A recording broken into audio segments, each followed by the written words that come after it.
Le Codestria est une création en fait, disons, africaine à tout point de vue.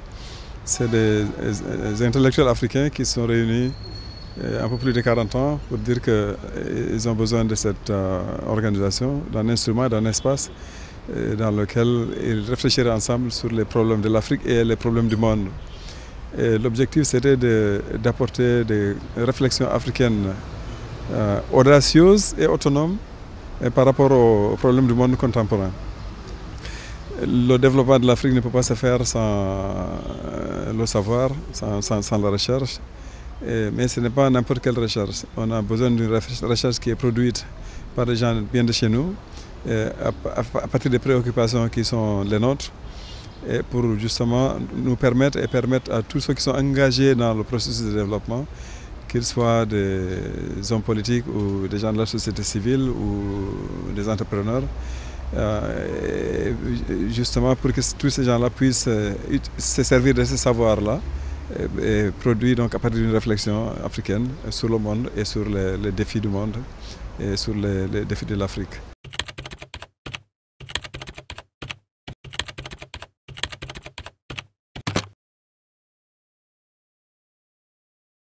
D'abord, sur le plan purement intellectuel, le premier défi a été celui de faire une recherche qui n'est pas trop influencée par les modes intellectuels qui nous viennent d'un peu partout, ni par ce qu'un grand chercheur congolais, Valentin Moudembe, a appelé la bibliothèque coloniale.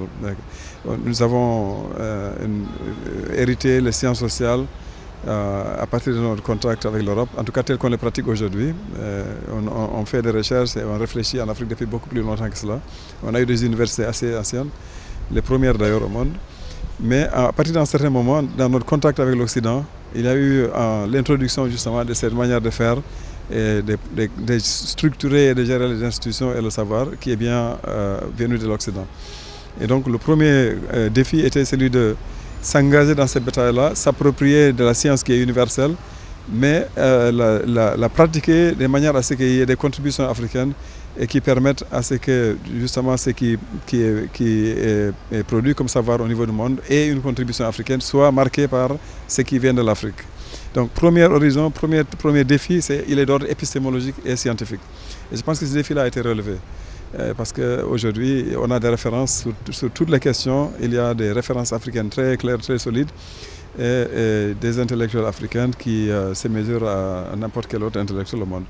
Le deuxième défi, évidemment, c'est de transcender toutes les barrières qui existent au niveau du continent.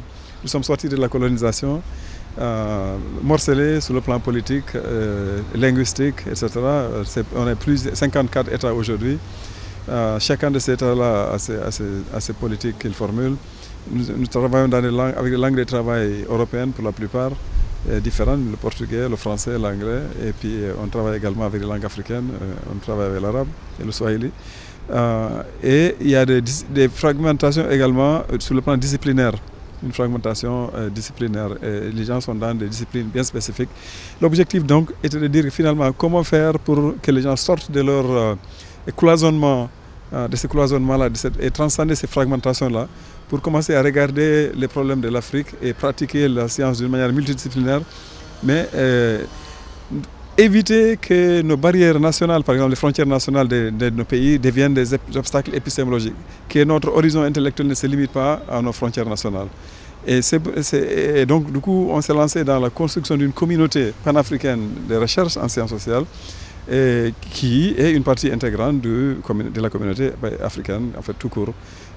Notre ambition, c'est de participer à la construction de l'Afrique en tant que continent, en tant qu'espace unifié pour nos populations, en tant que force dans le monde.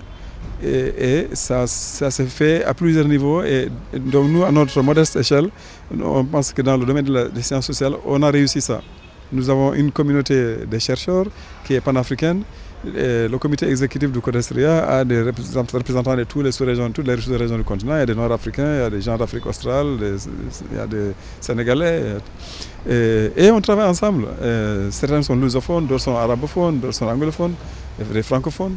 On a réussi à faire en sorte que, indépendamment de ces différences-là, on arrive à penser l'Afrique ensemble et à concevoir un avenir pour l'Afrique, avoir une compréhension des problèmes de l'Afrique qui va au-delà des particularités.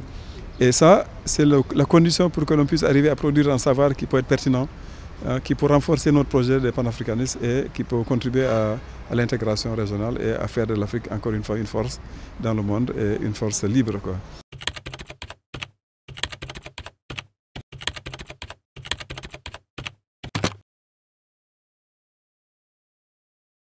On fait de la science justement en multidisciplinaire et on arrive à sortir des livres sur un ensemble de questions qui abordent le problématique du développement d'un point de vue assez original.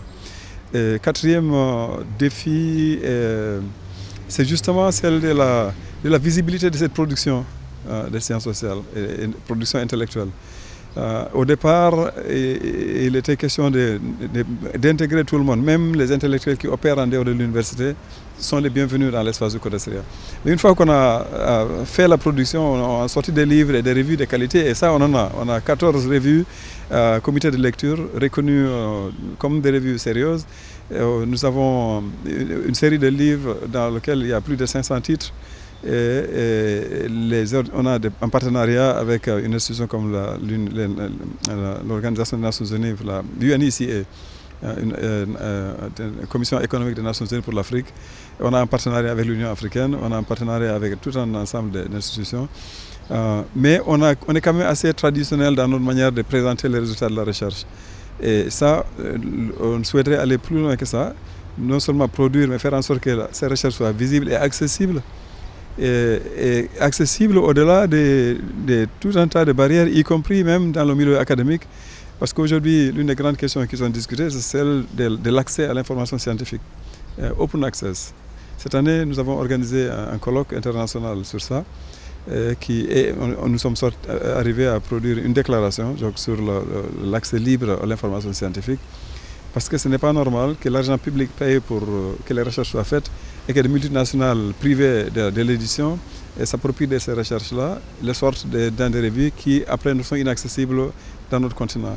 Il faut savoir qu'un article qu'on télécharge d'une revue internationale peut coûter jusqu'à 20 000 francs CFA, 30 000 francs CFA, un seul article. Et ça limite donc l'accessibilité de ce savoir-là. Or, le savoir doit être accessible pour qu'il puisse véritablement servir au développement.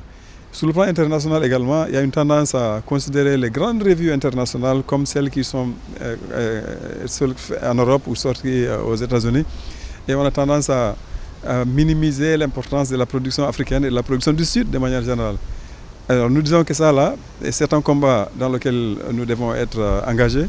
Parce que les mêmes grands intellectuels africains qui ont été comme Souleymane Bachir Diagne à l'université de Cheikh Anta Diop ou Mamadou Diouf pendant 10 ans, 20 ans, 30 ans, ils se retrouvent aux États-Unis.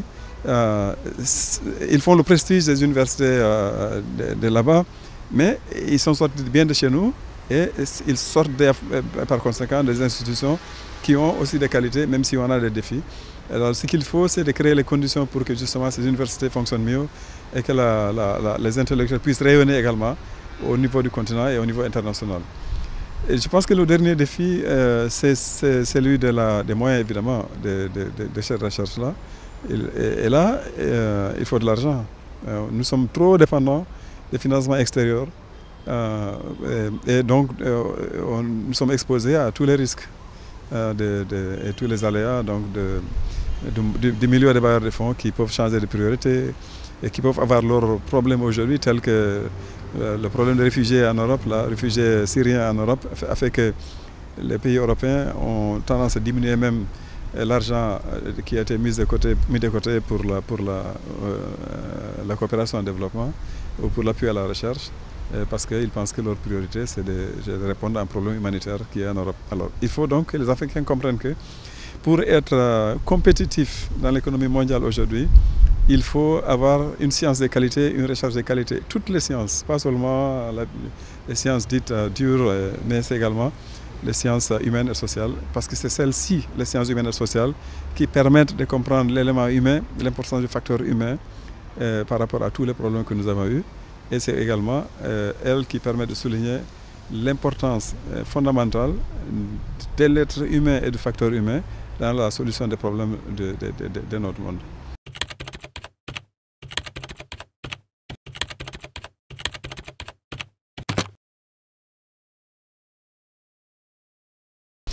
Quand les crises éclatent, ce n'est pas ceux qui ont commencé à réfléchir sur les phénomènes hier qui peuvent apporter les meilleures solutions. C'est ceux qui ont une longue perspective, qui ont travaillé dans la longue durée. Donc la recherche fondamentale est importante et que nos gouvernements comprennent que c'est celle-là à terme qui est la garante de la qualité à terme de la recherche appliquée et de la recherche orientée vers les politiques. Et la recherche se fait dans le milieu universitaire, il faudrait donc que les milieux universitaires soient bien ressourcés. Et donc, deuxième ordre, dans nos rapports avec les politiques, je pense que ça aussi c'est de plus en plus mieux compris. C'est mieux compris. Selon les pays, on prend un pays comme l'Afrique du Sud qui a un système d'appui à la recherche élaboré et sophistiqué. Ils ont le National Research Foundation qui finance toutes les recherches, mais surtout qui crée des chaires universitaires de recherche dont le rapport aux politiques peut être immédiat ou n'est pas immédiat du tout. Mais ils savent qu'à terme, ça finira par être utile tout le temps. Nous avons également, comme je disais tout à l'heure, des conventions avec l'Union africaine, avec pas mal d'institutions, avec la Commission économique des Nations Unies pour l'Afrique. Et là, c'est une conversation. Nous avons lancé une revue l'année dernière sur les transformations en Afrique, Journal of African Transformation, dont l'un des éditeurs, c'est le professeur Felwine Sarr de l'Université Gaston Berger. Et cette revue-là, qu'on fait avec la Commission économique des Nations Unies pour l'Afrique, a l'ambition justement de créer un espace et un forum d'interface et de dialogue entre les décideurs et les gens qui sont engagés dans l'action et les chercheurs. Et la revue réfléchit sur donc, les mutations. Tout est en train de changer dans notre monde aujourd'hui. Les mutations, c'est au sein des familles, c'est au niveau de la culture, c'est les économies qui changent, c'est les systèmes politiques qui sont en train d'évoluer, c'est la manière même de faire la politique qui change, c'est l'Internet et l'informatique qui a amené à tout bouleverser, quoi. Et donc ces bouleversements-là, il faut qu'on les comprenne, il faut qu'on puisse les gouverner, de manière à ce qu'elles servent à l'humanité et qu'elles ne soient pas un fardeau ou qu'elles n'amènent pas des conséquences fâcheuses pour l'humanité. Parce que c'est une des choses que nous constatons, c'est la croissance des inégalités, par exemple.